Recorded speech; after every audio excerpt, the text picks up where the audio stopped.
All right, we have a ton of stuff to cover. We can't skim, and coach is pressed on time, so we're in hyperdrive. Right away, we're getting into it with Steph Curry and Bronny James. Coach thinks that might be the first father-son duo.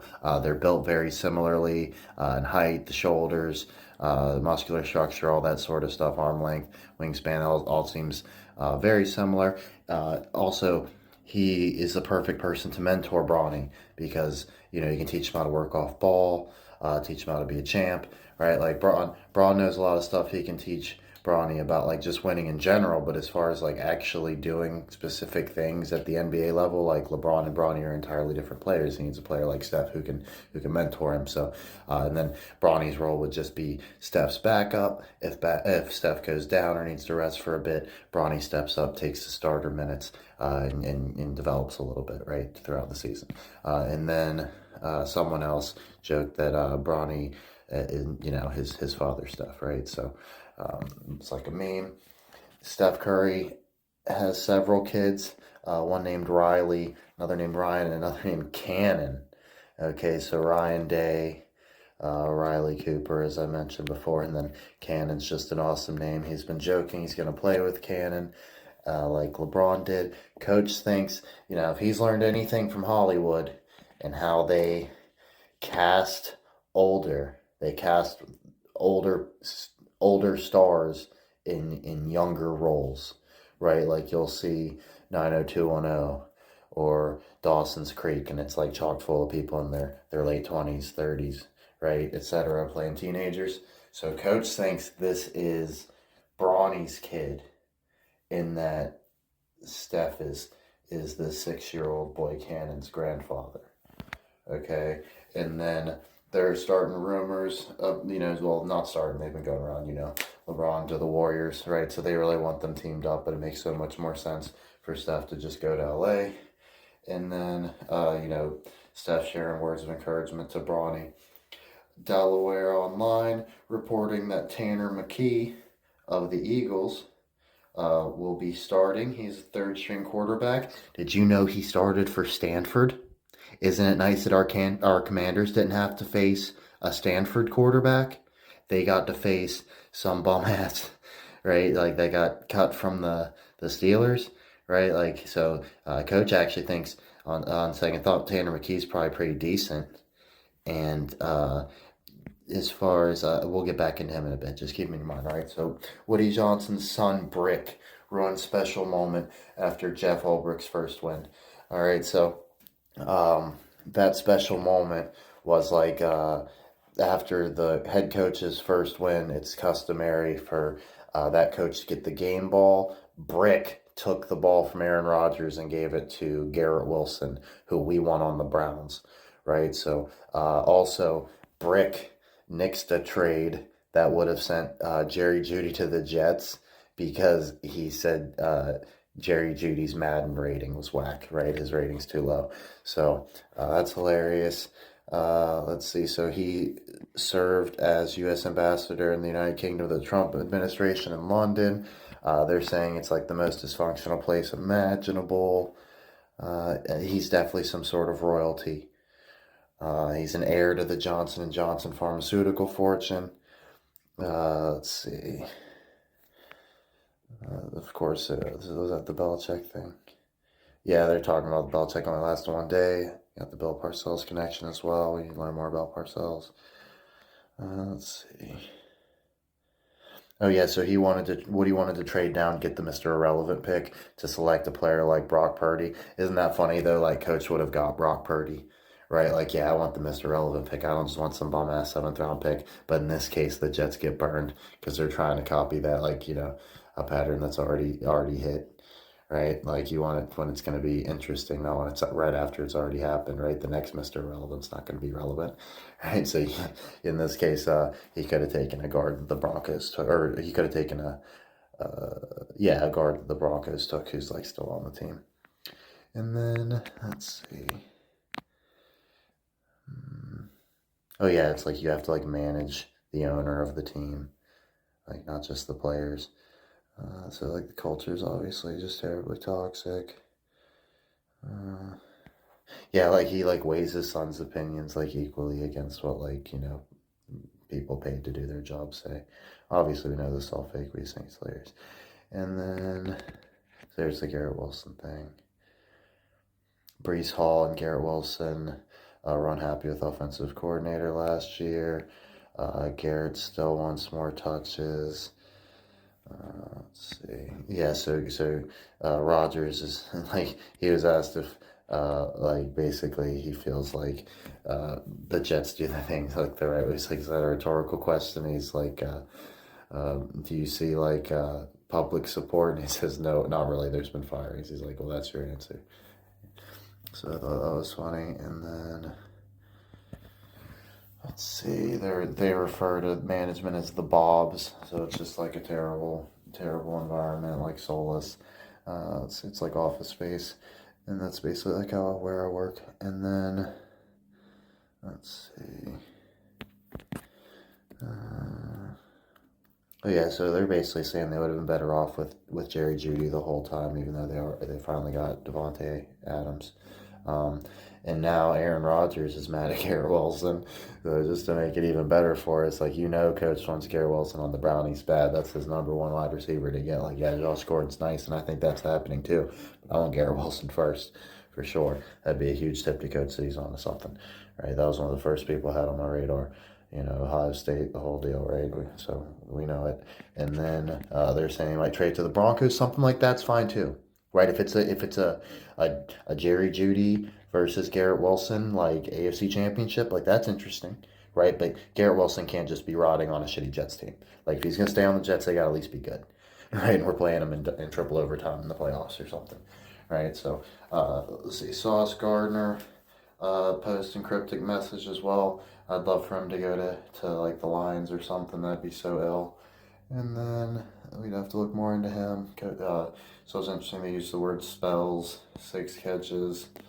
Let's see.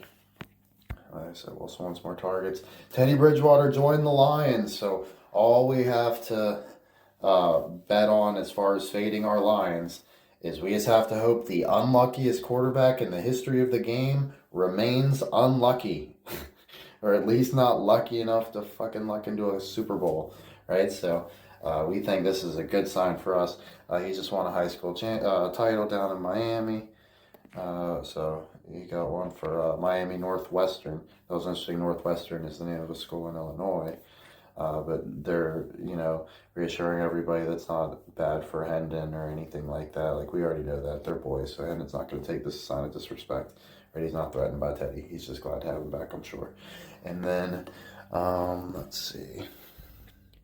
But, like, I love the ending the retirement, because we need a lot of guys to end some retirements. We need Tom Brady into retirement. We need Nick Foles to end a retirement. We hope Josh Gordon ends a retirement.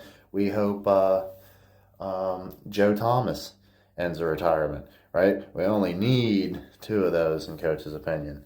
Like, Nick Foles and Tom Brady's just too good to pass up. But Josh Gordon and Joe Thomas makes all the sense. And Megatron, right? That makes all the sense in the world to Coach. And, of course, we'd like to get Kelsey from down in Cleveland, from Kansas City, get him to come home. And then, let's see. Yeah, he was a former Saints quarterback, so I mean, like, that is someone they'd like to see in there. But I think the Marcus Lattimore deal for the Commanders is a way better story. So it doesn't. I think it's a bluff. Right? I'm really not that scared of Teddy. I think his role is to beat the Vikings in the playoffs and then lose to the Commanders, and save Hendon the criticism, but also Goff gets a pass because he's like injured or whatever. But like, if Goff goes out and like gets injured again next year, like, they're definitely going to trade him, right? And so if he just becomes super injury prone or something, because I mean, or he just loses. If he just loses this year and then gets hurt next year, that's just as good, right? So, or even better. So let's see. Tomlin's pissed at his team. He says they're junior varsity. We think that's hilarious. They've lost 3 games in a row. They're completely joking. Doing just enough to get into the playoffs.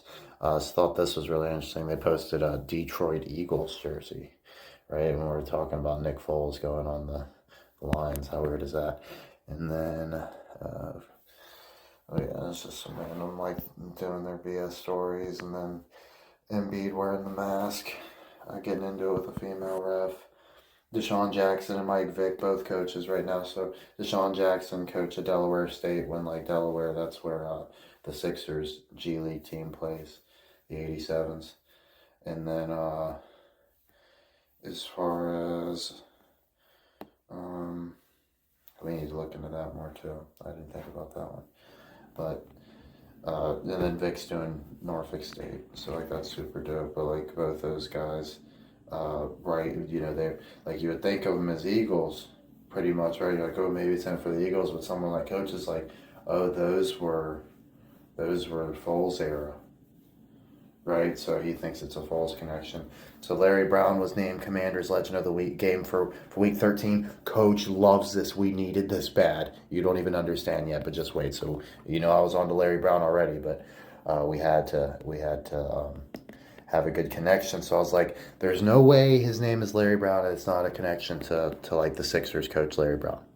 Right, so I already know a lot about him, right? He's the only coach to ever win in college and the NBA. But, you know, I think, did he only win one in each? See, I thought he won multiple NBA championships, but like, you know, so he's a big Jayhawks guy, right? Because his only college championship was in '88. Weirdly enough, they tell you the '86 team was his finest squad. Isn't that interesting? And then, you know, he played at North Carolina. He played in the ABA. He's been all around. He's won an Olympic gold medal in '64. Started playing in '67. Let's see. Played for the Virginia Squires. Thought that was super interesting. Let's see. Won Coach of the Year with the Sixers. Top 15 coach ever. You know, he's a big deal. ABA All-Star in '68. Let's see. Big East Tournament champions in '84 and '86. Let's see what else we got here. His dad died in '47. Mom lived to be 106. Lived over twice as long as his dad did. And then, let's see. I have to skip through some. I think we're probably running out of time. I haven't checked. Let's see. He's MVP of the ABA's first ever All-Star game. That's so dope. And then, oh, we still got plenty of time. Alrighty. So, first coaching job was at Davidson, right? That's where Steph Curry went. And Steph Curry played for Liberty before that in Virginia. Yeah, let's see. He upset Oklahoma. Yeah, finest team was 85-86. First playoff berth for the Clippers since they were the Buffalo Braves, in '76. Thought that was interesting. He was offered a contract for life from Donald Sterling. Hired by the Pacers, he led them to their first ever postseason series wins since joining the NBA. He did it twice. Obviously, he took my Iverson squad, and they stole game one. Iverson had 48 points. Doesn't that look differently now looking back? I used to think of stuff like, oh, he almost scored 50. Now he hit it right on the money, right?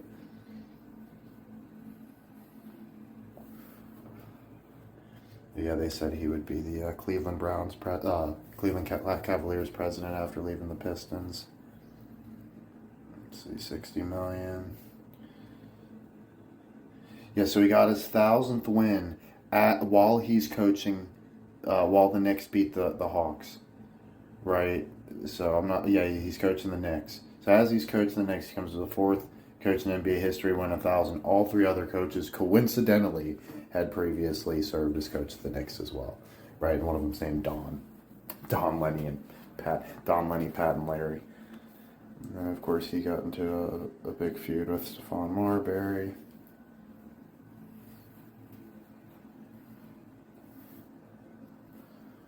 So Robert F. Kennedy Jr. just ran for president. Isn't it interesting we want our Washington Braves to go back to RFK Stadium? where they've had success. Interesting. Biggest upset of the week was the Commanders beating the Eagles. You gotta love it. Let's see. Niners have either made the NFC Championship game or missed the playoffs each of the last 21 years. 7 appearances in the NFC Championship. You live with that, but it's still odd. And then Bill Burgee died for the Eagles. We'll have to look more into him. I'll snap him real quick so we know to circle back. I knew when I saw this one headline that Pittsburgh was going to lose this game and it was probably going to be close. So they put was the article I saw that said the attendance was tragic for Pitt versus Toledo. It made me think Pitt was going to lose. They ended up losing in 6 overtimes. There's an article saying that Mark Sanchez is one of the worst quarterbacks of all time, played for both the Jets and the Eagles. Vikings, Lions, setting up Titanic NFC North finish. How interesting is that? Let's see, I love the word Titanic. Coach wants this book. The Allen Triumph, Redskins 73. Get back up. Basically, I was just saying that Pitt barely lost to Toledo in 6 overtimes. They had an article just saying that the attendance was atrocious. Right, so there you go. Embarrassing crowd. Vikings Titanic. There's a book I want. So here's the good stuff. So I could not figure out for the life of me how Stanford was going to pull this off, because it's not that I was uninspired by their team. They're a good team. I was just like, who's the X factor though? Like, it's tough to see like who's the one guy that's going to put them over the edge. It's the coach. He's running nerd ball. Okay.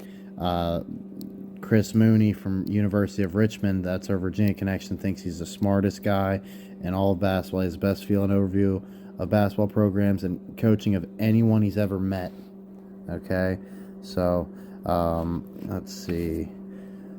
Head coach of San Francisco, 6 years worth $1.4 million annually, so that's 8.484 coding. Let's see. So he was the first new Columbia head coach in 33 years to notch a winning season. Okay. So he coached for the Lions as well. That was interesting.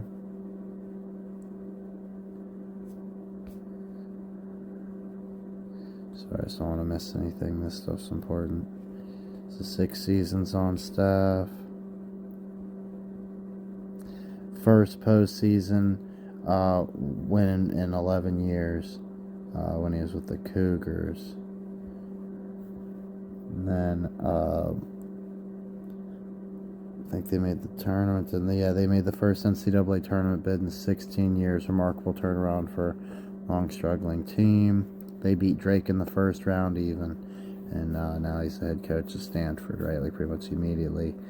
So as far as like how a coach this good can win one with Stanford and them not like win another one anytime soon, coach thinks he gets picked off by an NBA program, right? So he'll probably win an NBA Finals or get close or something like that.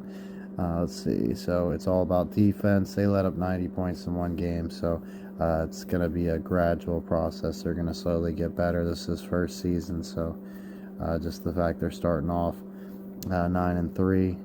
Basically, they're even in the conversation. That's a good sign for us. They should play better as the season progresses.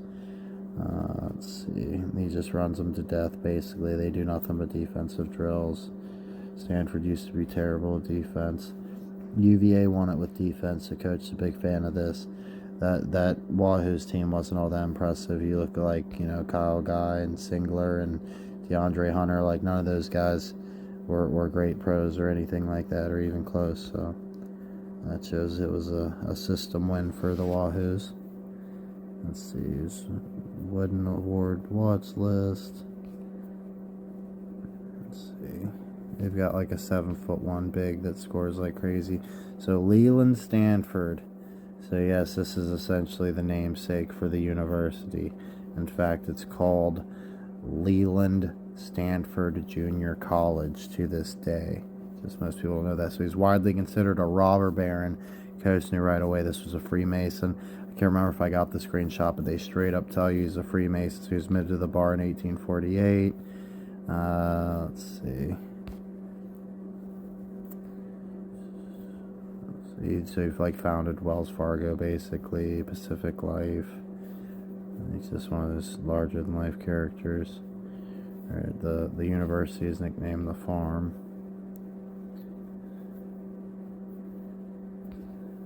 Of course, Coach likes that Stanford's going to be getting all the ACC coverage.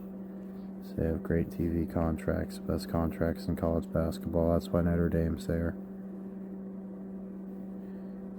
I hate Notre Dame, but that's why they joined up.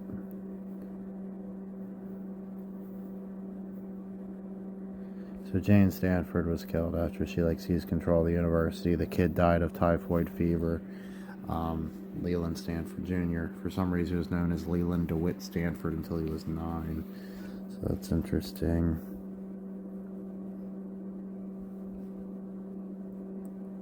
So yeah, Leland Stanford Jr. University. It's still shown on the seal.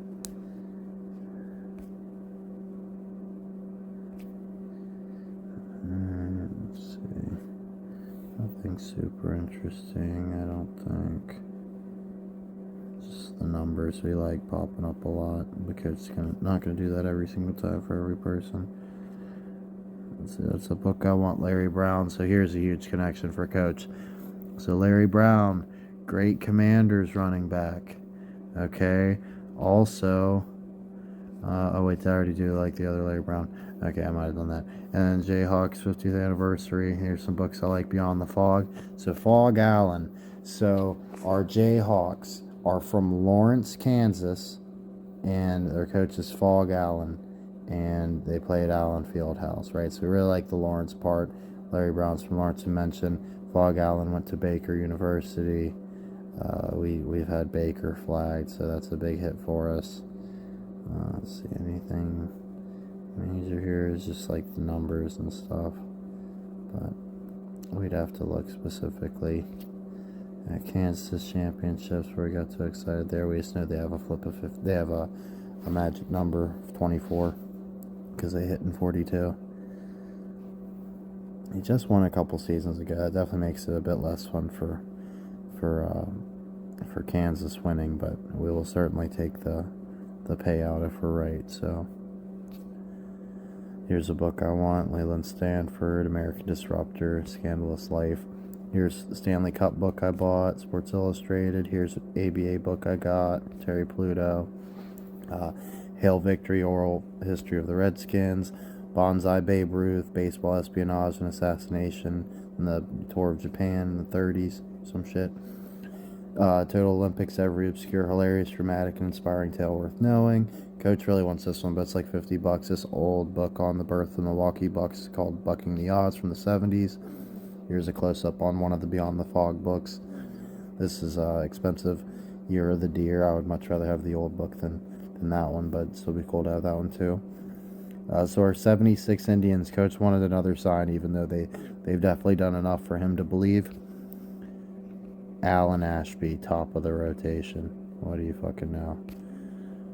Let's see. And then here's Bragan. He's the other curse on the Guardians besides Colavito. He also played for the Dodgers.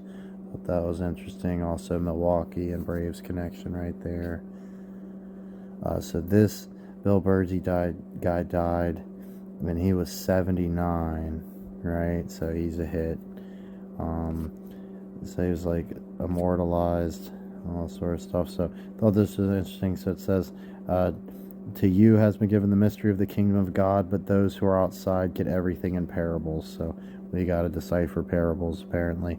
It says, we all who with unveiled faces contemplate the Lord's glory are being transformed into his image with ever-increasing glory, which comes from the Lord who is the Spirit. So I thought it was interesting, the unveiled faces. Coach doesn't believe in wearing masks. He thinks these people all wear masks. So yeah, there's D. Jackson and Vic, both coaching Norfolk State. So this one's interesting. Give me 1 second. I just like the way this was phrased. Those of us who aren't brainwashed are aware of the global warming and the gravity of the issue caused by humans. So that was the 34. Those who aren't brainwashed, global warming, gravity. I just thought that was interesting. Hong Kong flu hit in 1968, among the deadliest ever. Okay. Let's see what else we got. It said 6 weeks, blah, blah, blah, a bunch of bullshit. 57 to 58 pandemic in China. Oh, man. That's too late leading up to now. We don't like that. Then there's obviously a bunch more, but there's like the 1918 one was another really big one. So not until 1981, but there was definitely a 1918. That was really big. Of course, the numbers are all goofy. You can read if you want. 1918 pandemic right there, 176. So, just stuff we always see. Spanish flu. So Coach saw it's super interesting that Spanish flu coincides with, baseball changing drastically and all the curses. Right, it's one of the deadliest in history. Let's see.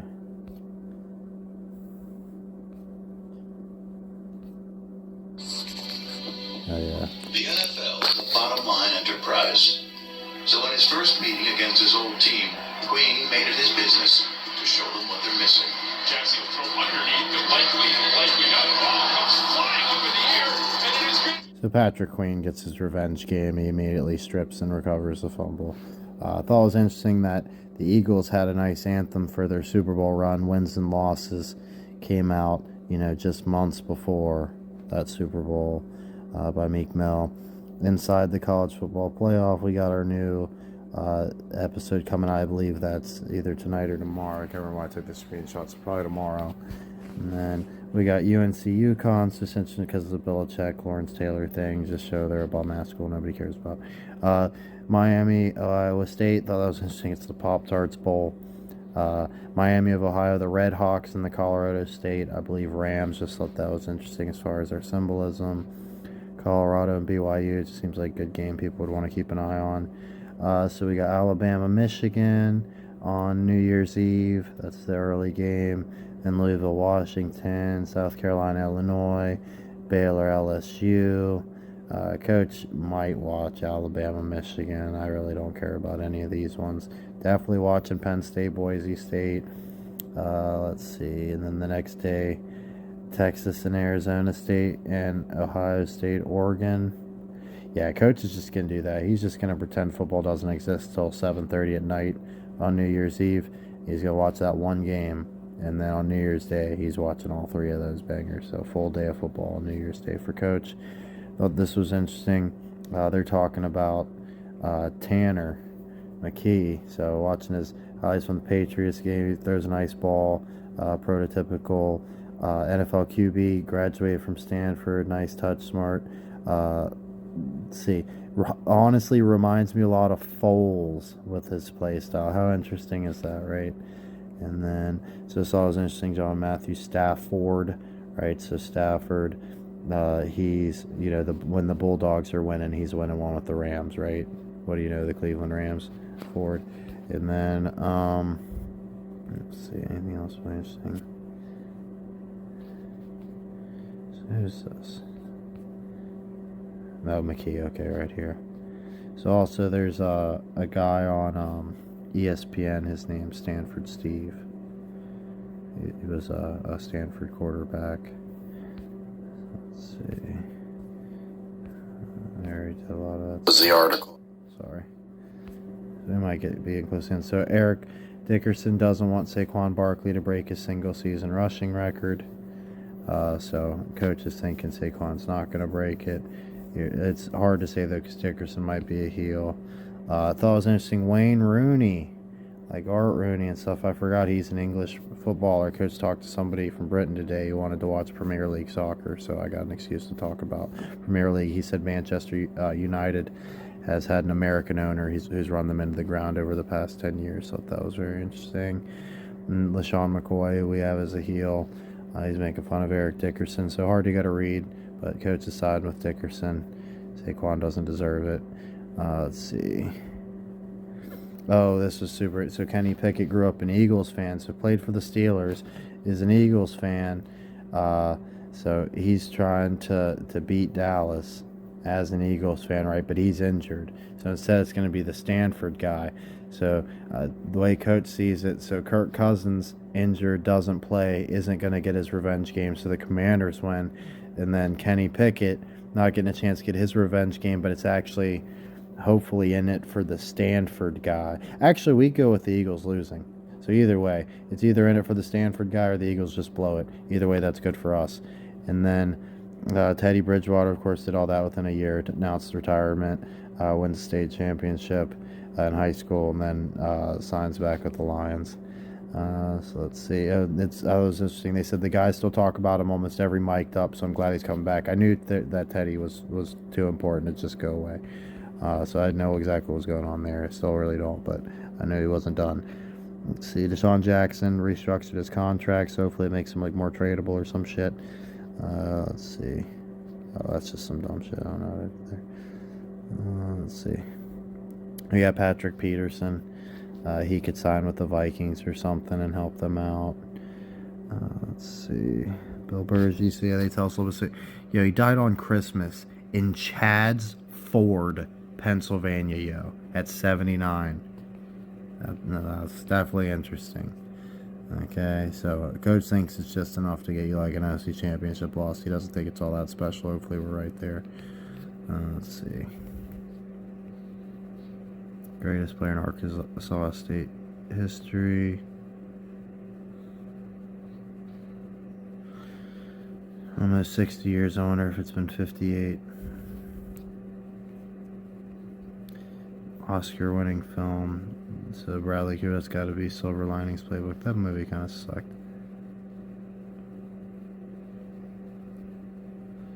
I like the jersey. That's just pretty much the exact same jersey I had. Was the one in Silver Linings Playbook. Mine looked even nicer, seriously. So that was interesting. Justin Reed plays for the Chiefs. Spelled exactly the same as Andy Reid. You got Jaden Hicks. It reminds me of Jordan Hicks. Let's see. Was there anything? There's 76 tackles. Jerome Ford's helping Cleveland revive the run game. Coach likes that a lot because he really just wants Chubb and Ford. He doesn't feel like they need to spend any type of capital on a running back. So hopefully that pans out. Coach thought it was really interesting that Ohio State has better odds to win the national championship than Oregon. How the fuck does that work? Is it because they've won so many and Coach is on to something here?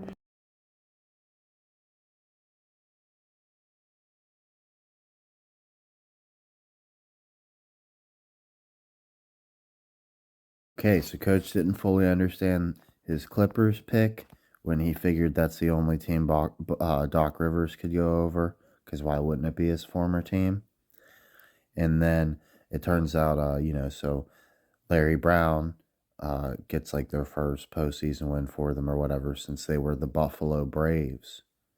Okay, and then so we get our Braves connection.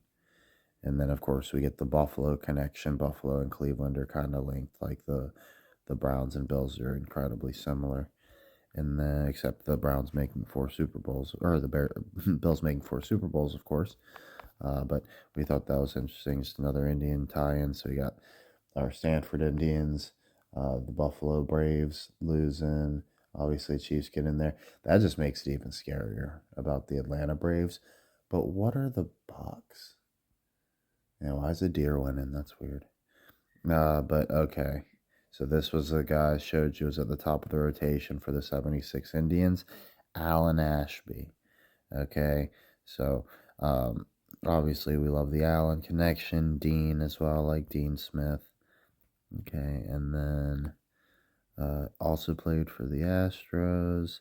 He set some records there. It's like so he was he hit the first postseason home run in Astros history. Also happened to be a walk-off. What do you know?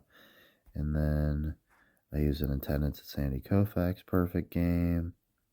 He grew up a diehard Dodgers fan. We like that. Let's see. So he was on the team. They lost the Tigers, but he wasn't playing. He plays the very next day, and they win 5-2. This guy's definitely important. This was crazy to Coach. I'm like, no fucking way. In 76, does this guy get traded for Al Fitzmaurice? It's like, there's no way this guy's name's Allen, right? Well, Alan Fitzmaurice. So Allen got traded for Allen in 76. Coach needed a sign. That's a pretty good one. And he played for the Royals and the Angels. He's born in Buffalo, too. Died in Kansas City. That's 2 more connections for us. Like, how crazy is that? Let's see. 40th overall pick in the 68 expansion draft. Played for the Padres. He was 78 when he died.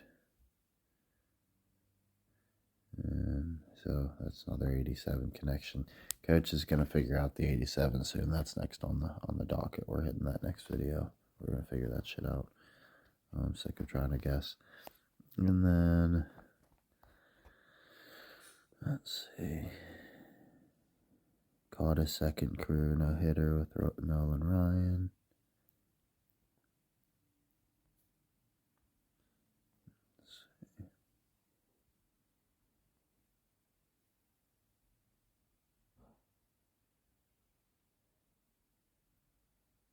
A lot of stuff I could mention, but nothing's really leaping off the page. I'm kind of just bracing myself for what's about to come up. You just wait. Coach got something crazy. He's still trying to process. That's why this video has been so delayed. His coach is kind of shook. Look, we got the 10-10 hits. 1, 2, 3, 4 bats. Like I said, they always throw them out there. It's just, we got here's the palindrome, 8686. Inverted palindrome. That's where I start calling those. He won the Ford Frick Award. Anything here? Anything.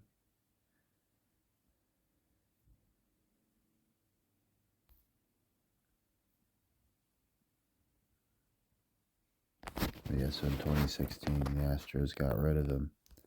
And then Guardians pop up in a World Series. Thought this was just interesting. Of course, we know about Albert Pujols, but I was thinking about the name Poohole. Come on, dude. So Noah Eagles, a sports commentator, went to Syracuse. His dad's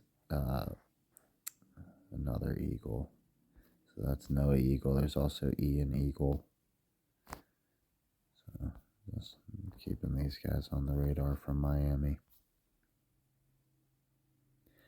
Catskills. So is his so Born to Entertainers, Jack Eagle and Monica Mars. Jack's a Catskills comedian, so Tyson's also Catskills. And like Jewish fraternity. We know these guys are clubbed up big time. Not that we ever need to know. We always just assume. But hasn't failed us yet. Let's see. Oh gosh. Okay, this one's a weird one before we get into the really crazy stuff. So Bob Harlan is the son of a former Packers owner. He went to Kansas, born in Milwaukee. Okay.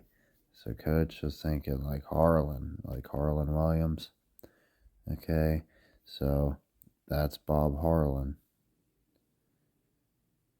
And he's currently 88 years old.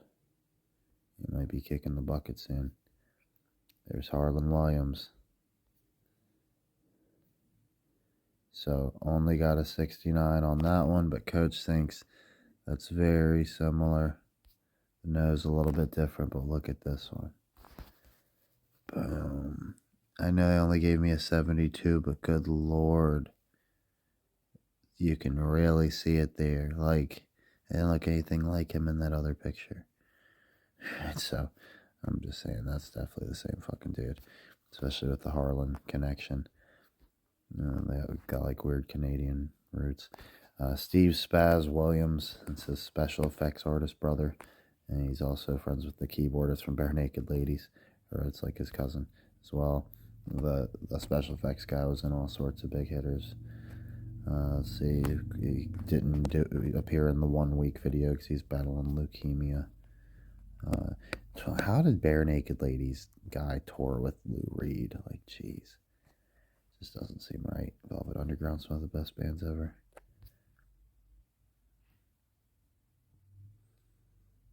Yeah, so he did the play-by-play on like a big Cavs moment, big Sixers moment. Some of these were funny, but it's just like Coach thought this was interesting because like it's just like what Coach would have said, like, oh, there's a black cat, but we don't know if this is bad luck for the Giants or bad luck for the Cowboys. Like, yeah, exactly. Like that's how they get you. Okay. Sam Decker from Sheboygan, dating or married to the daughter of like the Packers owner, went to Wisconsin. There's just a couple interesting things I thought about him. What pops up here? So he played for Cleveland, played for Washington, played for the Clippers, finished his career with the London Lions. That I thought was very interesting. Someone who owns the Packers, like the son-in-law of someone who owns the Packers, playing for a team called the Lions. This is crazy. So here we found our Allen. Coach was looking for an Allen. And, Coach thinks he's fighting some sort of machine here that spits out goofy codes and weird names and makes up all these fake characters. And so, what do you know? We found our Allen. There's no way, if you're searching for a name and you're trying to get to the source, that you're ever going to find something better than this. I mean, this is clearly it. Alan Matheson Turing. So, of course, his middle name is Math. And he's considered the father of theoretical computer science. All right, so cryptanalysis, patterns, making machines, all that sort of stuff. So just wait. Okay, so Coach recognizes too, so he's always like, oh, I didn't know it was his name. Right, I knew like this. Well, I knew about the test. We'll get to the test. So he worked for the Government Code and Cipher School. Does that pique your interest? There's a Government Code and Cipher School. Yeah. And then they produce Ultra Intelligence. They have an Enigma machine. Okay. And like basically, so like look, first designs 48. That's our 84 coding, right? So Ultra, designed by British Military Intelligence. There's just a whole bunch of stuff here. They're giving him like A-bomb credit. Let's see.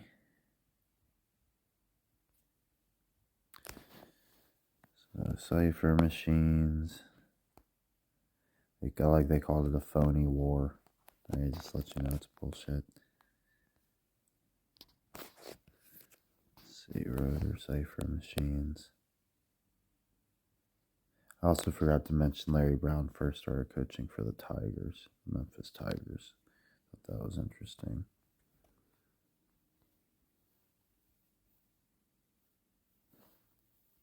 Gordon Welchman. Tell me that's not crazy yet. Ultra would have never gotten off the ground, blah, blah. Let's see. So we got Gordon and Allen together. Who'd have thought, right? Machine called Colossus. It gets even better. We're not even at the best part yet. You'll know for sure, Coach is right. Let's see. We're still talking about the Colossus machines. This had to do with like Normandy, D-Day. His buddy's named Ralph Patterson Tester, so it's like pattern tester. So he was the administrator at the code breaking station. Let's see. Look at this. Boom. So there you go. It's magic. That's what this shit is. Crypto analysis is what magic is. I'll put all the cryptologic capabilities in one organization dubbed the Research Bureau. So fuck the Research Bureau. Middle fingers up to the Research Bureau. Let's see. Really common form. Let's see. So I mean, like, this is really like just so you got to know what like the odds are. So we got all of the magic that the U.S. government's cryptologists can get. It's all concentrated in one place, the research bureau. You got all those motherfuckers versus Coach. It's literally just Coach hanging out over here with you three, Trevor, Trevor Daniel, and Boston Allen. So yeah, there you go. That's what that's what it's looking like here. I don't think too many people will be betting on us. So throwing that out there. Coach still feeling good about the picks, but yeah, you got to keep it realistic. Like this would like put the odds in perspective. Makes the victory that much sweeter if we get it right. Like we got no business getting any picks ever. Like we're up against the absolute best, the most resources, like everything these guys have to fucking offer, right? Like it's like the Patriots of bullshit. So, and then we're literally one guy at the park throwing a football to himself. So there you go. And then okay. Tell me that shit's not crazy though. Like Alan, the father of computers, it's magic. This one like really took the wind out of my sails. It's like I don't like to be right, but like so order 9066. It's a 666. Pearl Harbor's fake. Magic, the Untold Story. We gotta get that book. Just gonna jot that one more time so I remember to look for it. Shell Malkin, that's an MM again. 84. In 1984, they tell you that magic was a very important consideration in their, or a factor in their considerations.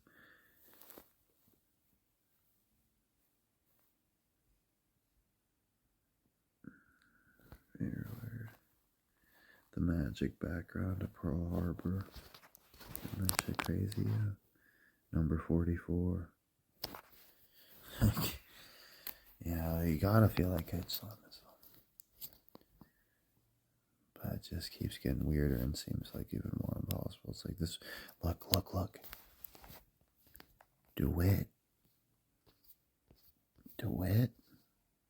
You remember? Leland DeWitt Stanford? How crazy, right? How many fucking DeWitts can there be? So there's a book called Pattern Magic. This is the only hit I could get on Pattern Magic. Thought this is interesting. Lost Miami, Stories and Secrets Behind Magic City Ruins. Remember we got a Miami-Cleveland connection going on. And I cannot think of his name. But the artist who sings Burn On, Randy Newman at the beginning of Major League says, Cleveland, city of lights, city of magic. And what do you know? Miami's Magic City. And so there you go, right there in point black and white, just let you know, it is the Magic City. Remember who LeBron left the Cavs for when he made the decision or the announcement or whatever it's called, right? Booking it for Miami, South Beach. You can say, I'm going to take my talents to Magic City, motherfuckers. That's what I would have said.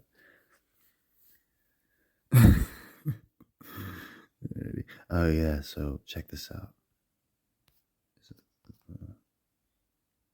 Did I not take a picture of the actual stupid fucking book? Alrighty, so I'm an idiot. I don't know how I didn't get a picture of the book. But there's a book called, like, Alan Turing's, like, cryptographic, like, code breaking puzzle book or some shit like that. And it's, like, based on, like, his work and stuff. So it's, like, it helps you try to crack codes and stuff like that. So I want to really, really get that one. Top of the list. This book and the Leland Stanford, or the Stanford book, right? Where he's I forget what they called him, but you know what I mean. It's about the life of Stanford. He seems like mischievous. And then 48, I got that again. This one's saying prosecuted for. And then Smashbration. Yeah, so they said he died because he ate a poison apple. And then they said it was a suicide. He was reenacting Snow White. Like, just so you know, it's complete garbage and bullshit. He's into biomathematics. Gordon Brown. Gordon Brown, bro. Gordon fucking Brown?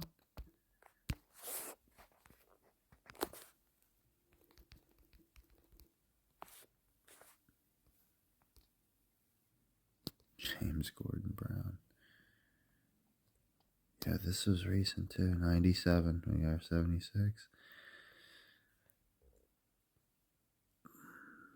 Man. Gordon Brown.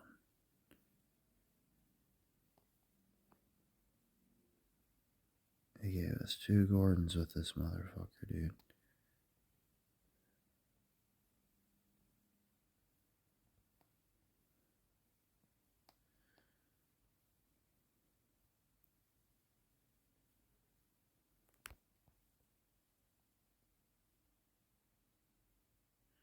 '80 up to 86. And then look, he gets the 86, and then 86, 1918 and 2004 Red Sox numbers.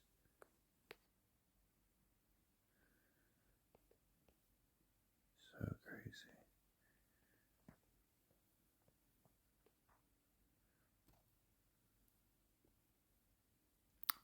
Blind and left eye. What do you know? One eye. The one eye symbolism for you. It's crazy. All these people can do shit with one eye.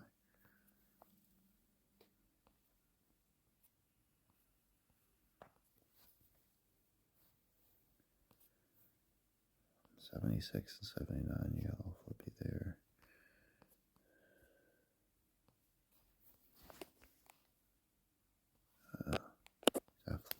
Definitely a British politician.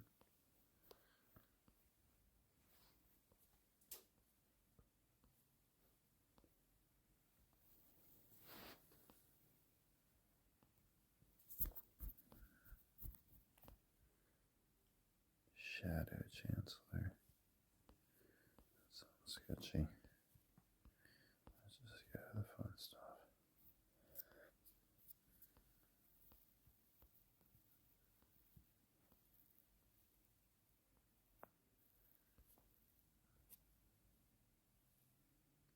He's a friend of J.K. Rowling.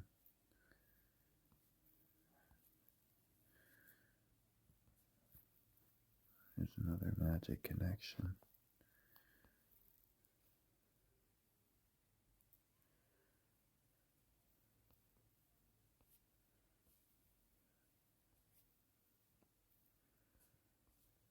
The Guardian.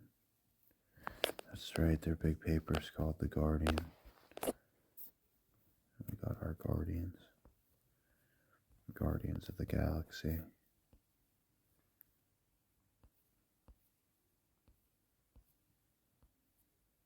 Okay, let's get back over to it. Gordon Brown, dude. Okay. So basically, it tells you that, like, his machines, like, they could make cryptic messages with, like, quadrillions of different possibilities per message. Like, yeah, right. Like, just impossible to be cracked, basically. So that's what they want you to think. I thought it was interesting. It was in Ohio, Dayton, Ohio. Look, Heinz Billing, like Heinz Field, and then Coach knew, like, dude, no way. Conrad Zeus. I'm like, we got a Conrad and Zeus. Of course, he claims to be an atheist, but I'm like, oh, we gotta figure out about old Conrad Zeus here.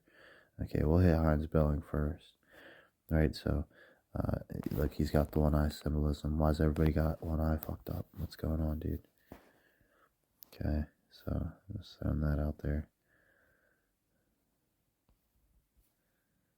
Conrad Ernst. So we had Ernest, now we have Ernst. There's just an E difference there, right? Otto, like autogram. Let's see. Look at that freaking weirded on there. But anyways, for the world's first programmable computer, dude. Inventor and father of the modern computer. So the other guy invented computer science, basically. This guy invented computers. Right? The other guy programmed all the algorithms for it. Check this shit out. He worked for the fucking Ford Motor Company. What? Like, it's just so crazy.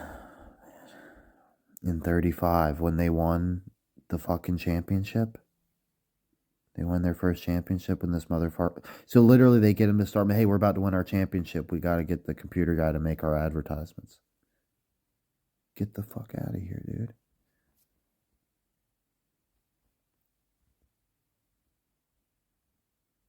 Donald. There's a Don again.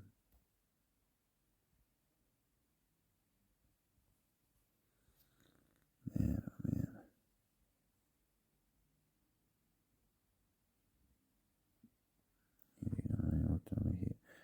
Oh, he got a heart attack in 89. Damn. Was an atheist. Died in 95. Heart failure.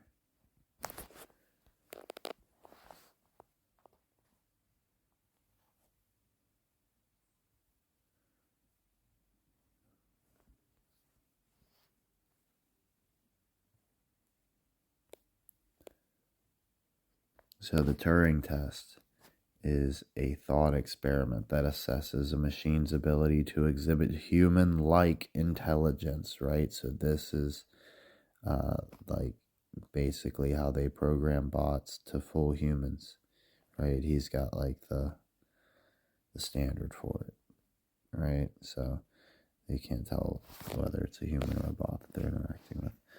Let's see. It's called The Imitation Game.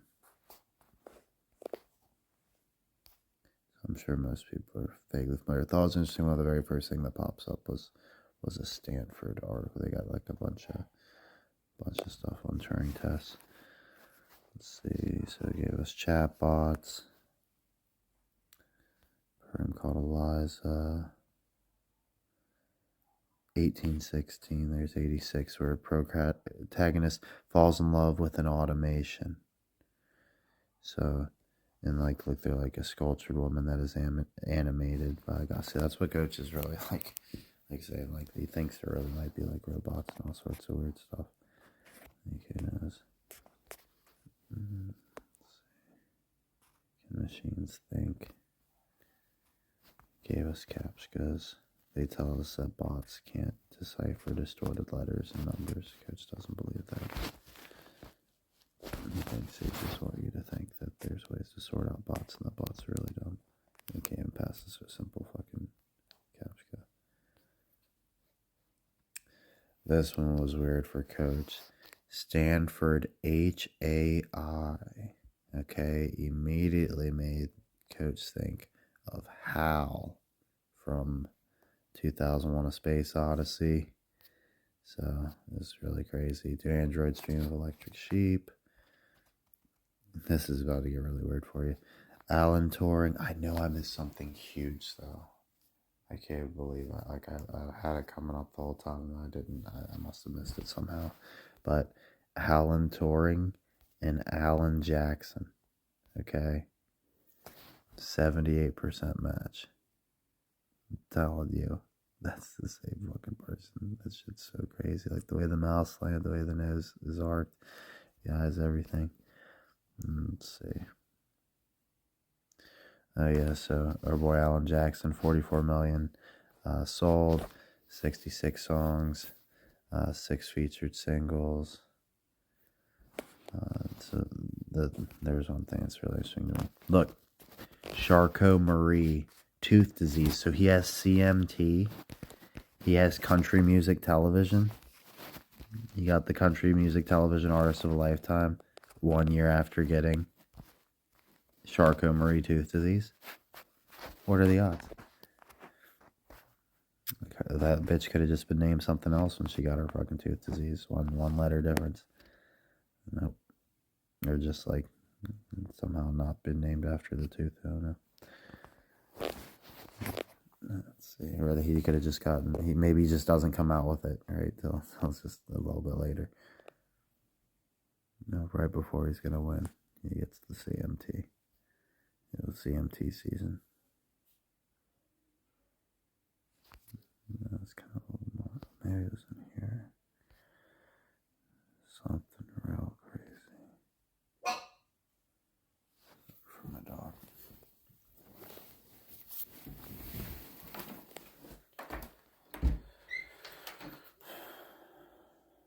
Oh yeah, so that's where they're saying that like he was reenacting the Snow White and the Seven Dwarfs, eating the apple. So coming 150 quintillion. Right. Oh yeah. What was it? AI. Oh man, there's a name that I was trying to do an anagram of, but I can't believe I didn't get the name. So I was like, oh, I think it's just AI smut. But now I can't think of what the name was.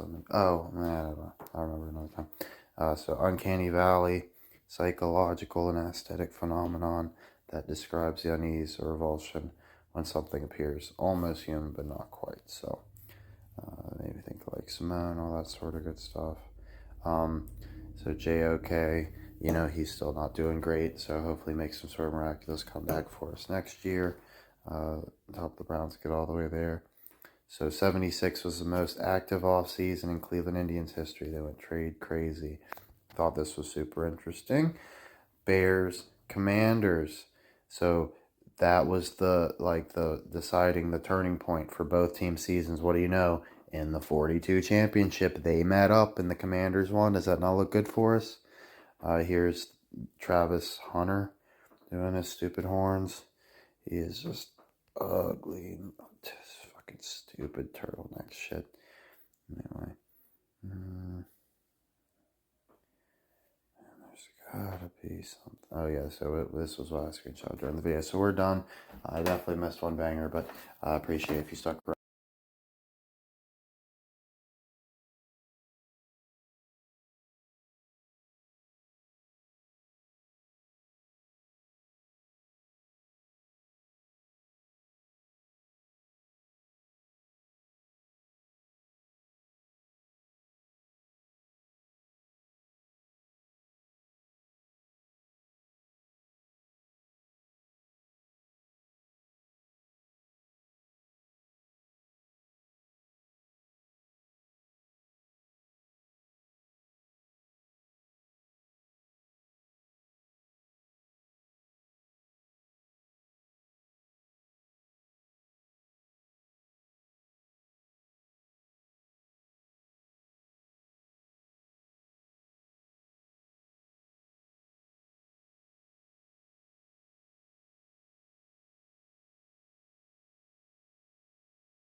Coach was looking at this one in real time.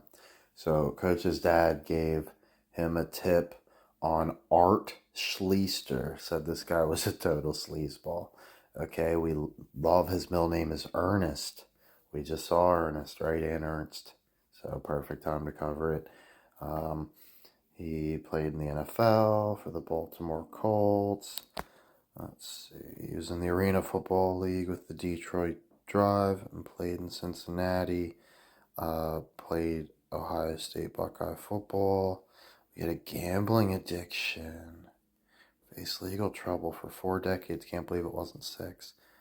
He's 64 right now. He's from Ohio. Good job, Pops. This is a hot tip, yo. Played for the Bills. All right. Oh my God, 3 and 11 TD to interceptions.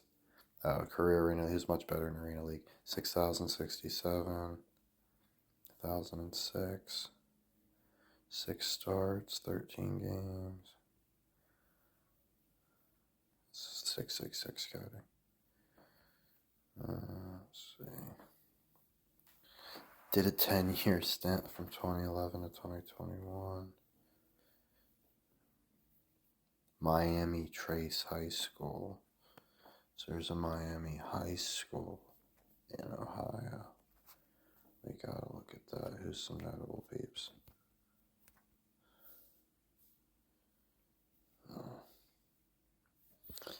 I have been on Glenn real hard.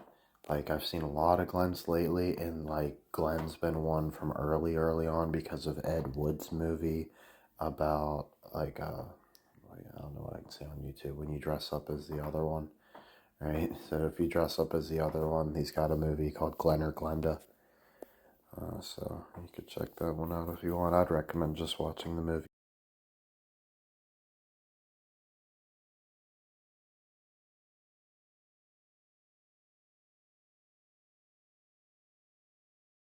Watching, unless you want to watch Plan 9 for last, but Glenn or Glenda, that seems like it'd be a long watch and just all too gross for Coach. Let's see. Sorry for the dogs.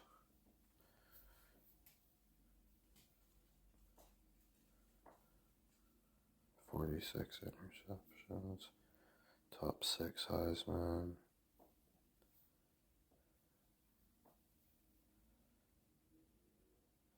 Lost to USC in the Rose Bowl. He published a biography called Straight Arrow. I want that.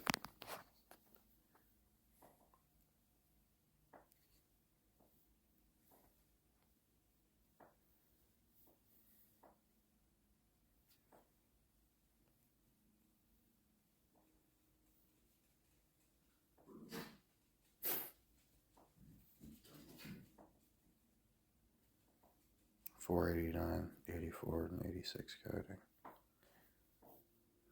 It's a bad amount to wager.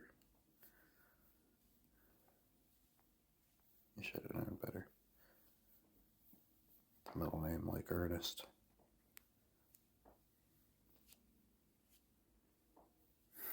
Take a polygraph test. Signed with the Bills in '86. Pleaded guilty since probation.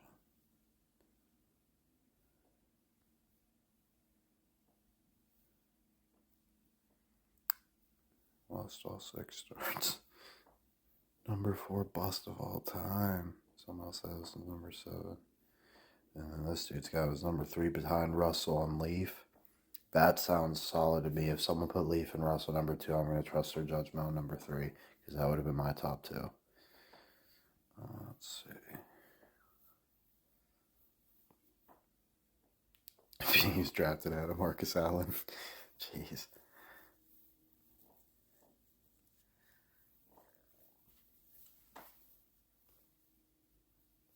That's on Coach's top 20 running backs of all time. So they took a top 3 bust instead of a top 20 running back of all time on Coach's list. I gotta say that's a pretty big swing. That's the huge. That's got to be the worst pick in history. How many times you're gonna get a bust that bad and pass on a player that good? Top 3 all time bust at any position. They just happen to be quarterbacks, right? In my opinion, top 3 all time bust, top 20 player. He appeared on Phil Donahue. Let's check out this show. Yo, it started in '67. We can't. So, oh man. So '97 was the first year it was off the air. Coach is gonna count that as a flip. Let's see, 6,700 episodes. So 76 again. Started in Dayton, Ohio.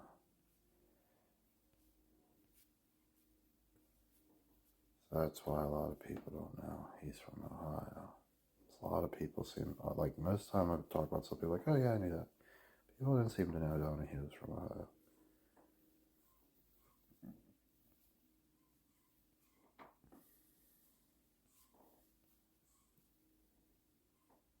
Miami. So the very second place they go is Miami. And they go to Detroit.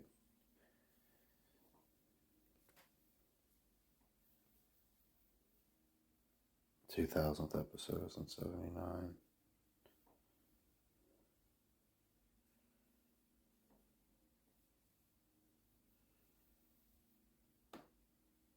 Introduced this viewers to pop culture. UTFO. Who the hell is that?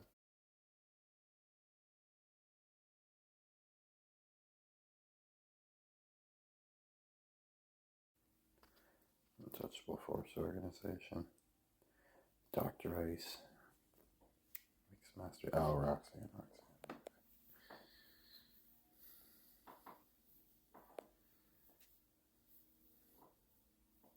Fainting spell.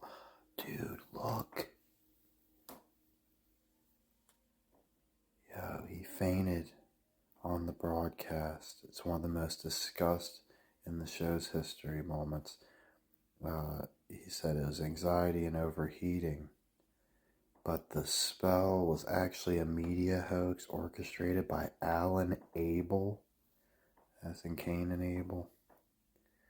Hoaxer, writer, mockumentary, filmmaker. Yo, Alan's a big hoaxer, yo, from Ohio.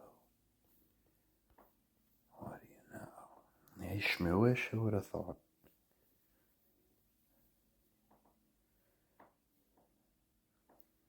Society for Indecency to Naked Animals? What? That was his most elaborate hoax.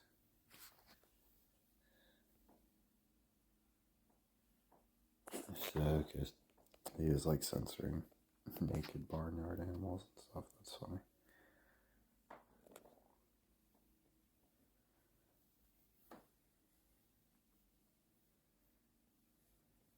'66 to '67, you had a column.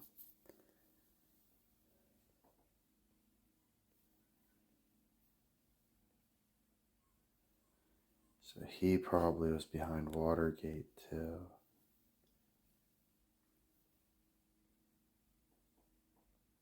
Is there sex after death? The faking of the president in '76. What in the hell is the faking of the president? I need to see that for sure.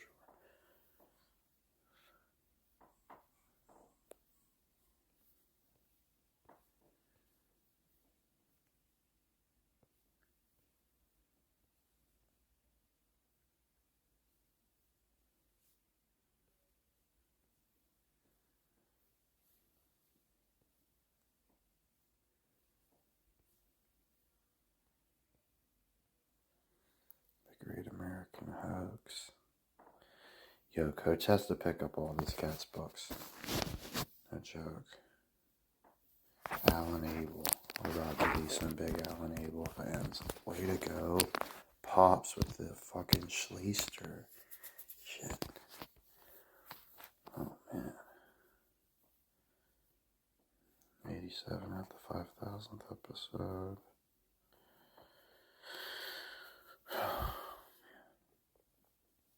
This one's been a real wild ride. 6,000. A ton of episodes. Yeah, this is insane. This many thousands of episodes. No wonder there's so many like crazy topics they covered. Keep a show alive this long, you'd have to do some outrageous shit.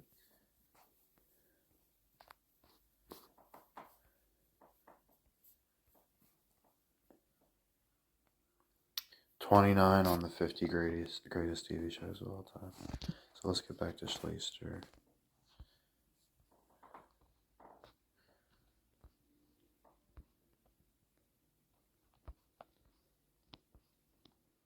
Got married in '89.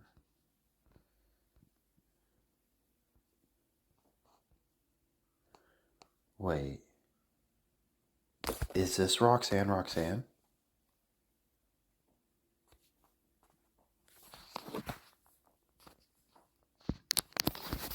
Coach is thinking this is Roxanne. Roxanne, how weird is it? There's a Roxy Roxborough right after I found out about Roxanne. Let's see. He's in the UFO, whatever, that United Force organization.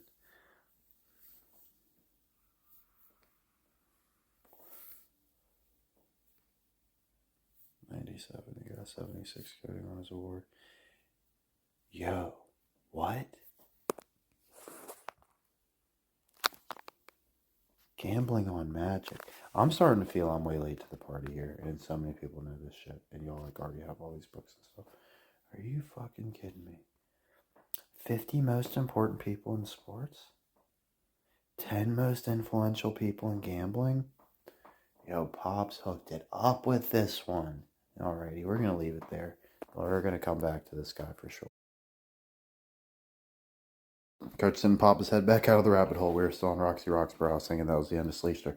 Okay, so, what was it? I just saw something very interesting. So of course, he's betting on Arena Football League. Oh, yeah, it said something about the pattern continued. So the pattern continued, did it? He's running his cons.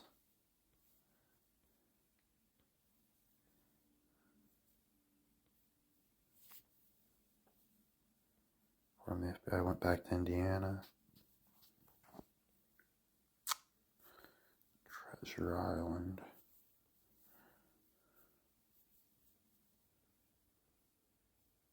Got divorced in 98. They married in 86. The 86 flipped and they got divorced.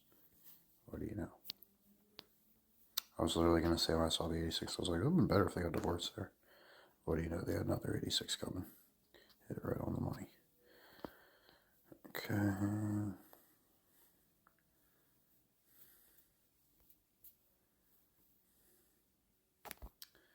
Bro. You fucking kidding me?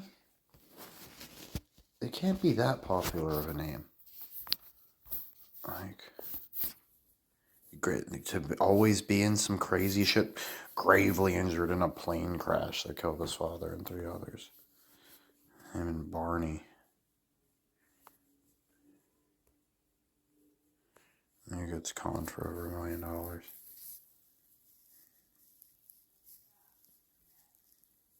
Ohio State University.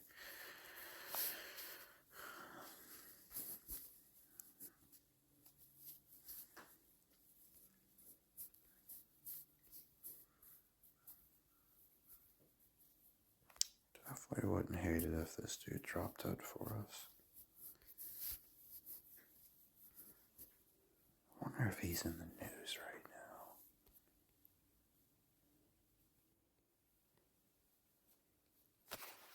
Further arrest, jeez. Narcan. This dude's a mess. He's got Parkinson's and dementia.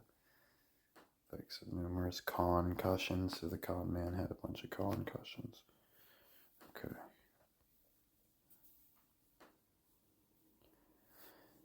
Coach's been thumped in the head a lot. He doesn't feel like his brain's gonna rot away. Maybe I'm wrong. Don't recommend getting hit in the head often, but I don't think the concussion science is legit. Let's hit the news. What do you know? New felony charge this year.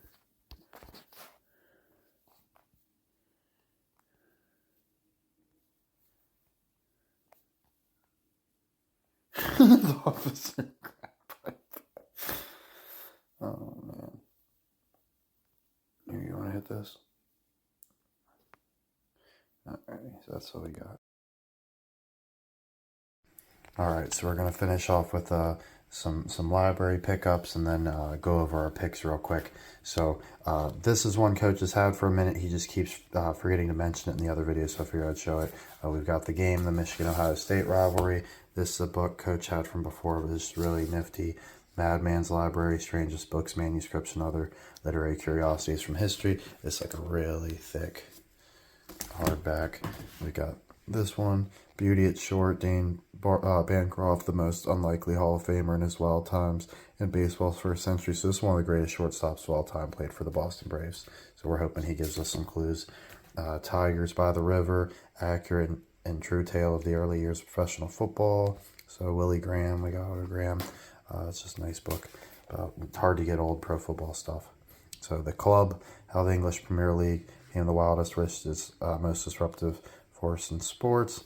It's a fairly thick book. I'm gonna guess like 300-400 pages, over 300.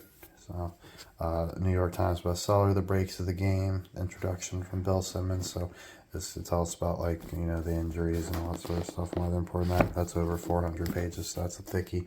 Coach loves this. This is a really nice book, dude. Presidents in the Pastime. I couldn't afford the hardcover, but we don't care. Presidents in the Pastime.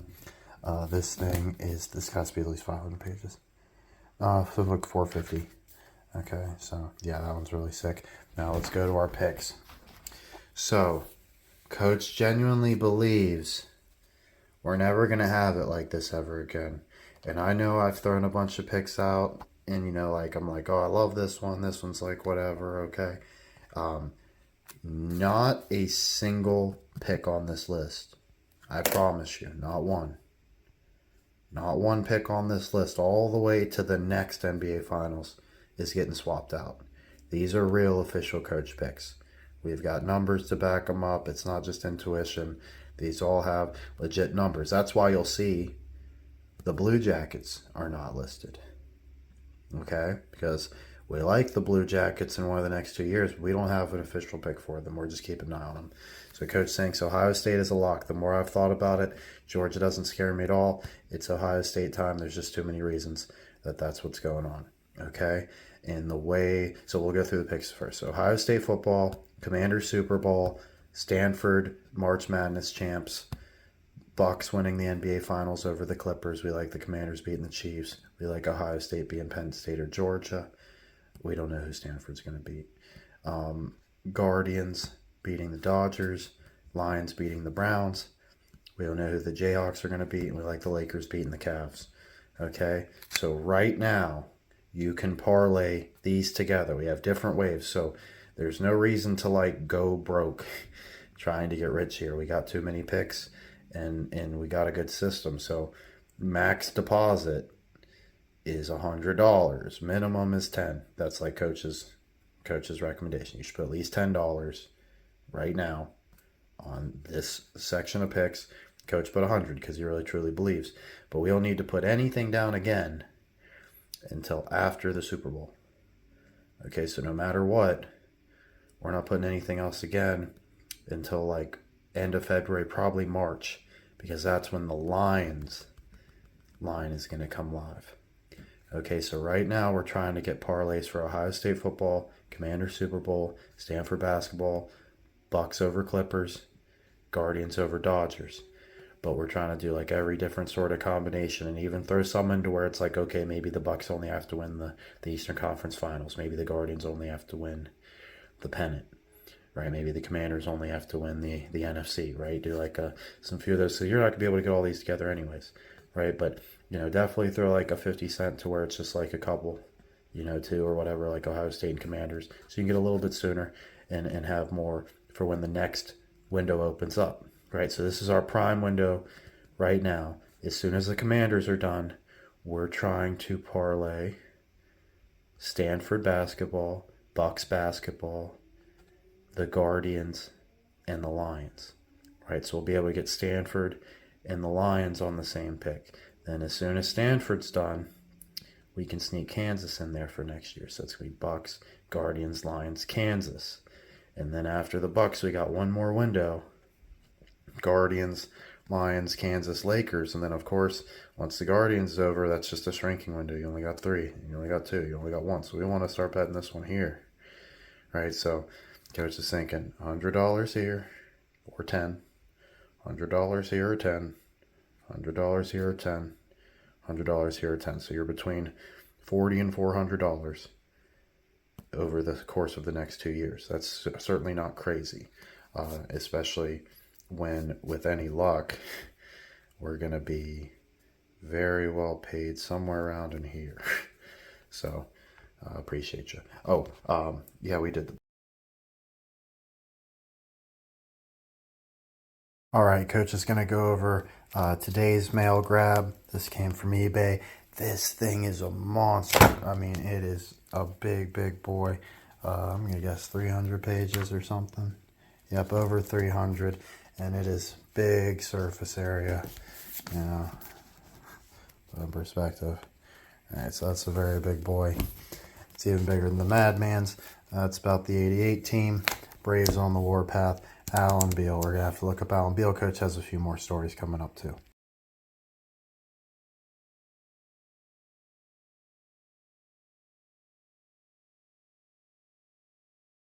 We're finally wrapping up this video. Coach has spent 3 days on. Tributes paid to model and actress Dale Haddon, 76, after tragic death from carbon monoxide poisoning. So we like the 76. It's got the one eye symbolism. Ageless beauty, born in 48 for the 84 coding. Literally just dropped dead like today. Married in 86. What do you know? So dies at 86. Married at 86. Let's see. Cover model in 73. Our Commanders 1 in 37. Let's see. Miss Montreal. Alicia's in a Disney movie right after she appeared nude in Playboy same year. Very classy Disney. Spermula. What's going on? Like, these necks freak me out so hard. There's no way you think that's a human. No human has whatever that is. Just saying. Yeah, it's some crazy, whacked out looking fucking freaky creature. Okay, so that's just Coach trying to figure out how to teach y'all how to download his videos. If you want, we're gonna get into that another time. 1942 NCAA tournament scores. Here's some teams we want to keep an eye on: Illinois, Penn State, Rice, Colorado, Kansas, Dartmouth. Yeah, that's pretty much it. We think they'll do something. So 42, when Stanford won it, that was the first true national championship game. It was at Madison Square Garden. So our boy at Stanford was player of the week again for the ACC. This was the one player I had picked out that might be special, might be able to put him over the top, okay? And what do you know? He happens to wear number 42 for 1942 championship. We love it, buddy. And let's see. So they beat the rival Cal. 48.9%, 84 and 86 coding right there. So this guy, Alvin Adels, he was a Warriors legend. He did some lectures at Stanford Law. He passed away. Is a graduate of historically black college, North Carolina A&T. Alrighty, and nicknamed the Destroyer. He just passed away this year. He was 87. Let's see. Started coaching in 68. But yeah, North Carolina A&T. So that's heading, where Hendon's dad balled out. So we've had a lot of luck following that trail. We got the San Francisco connection, San Francisco Dons, Los Angeles Dons. Thought you probably saw the Rosie O'Donnell and Donald Trump thing I did too. That was interesting. And then let's see.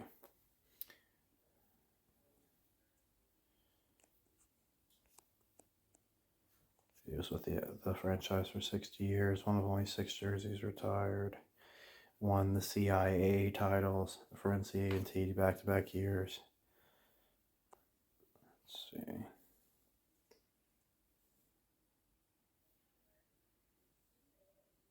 But he was definitely listed on like greatest Stanford players. Maybe I'm tripping. Okay, thought we had one, but I'd like to just make sure. Yeah. Okay. So let's get back in the groove. Okay. So yeah, Stanford took place in the Alvin Adels Classic. The story mentioned Alvin Adels. They said thanks to Alan B. Pick. So Coach looked up Alan B. Pick. Couldn't find anything interesting, but we did find Alan B. McElroy, Cleveland, Ohio. What do you know? So he's just like a screenwriter. 88, years active. So that's Red Red 88, Nick Foles pick.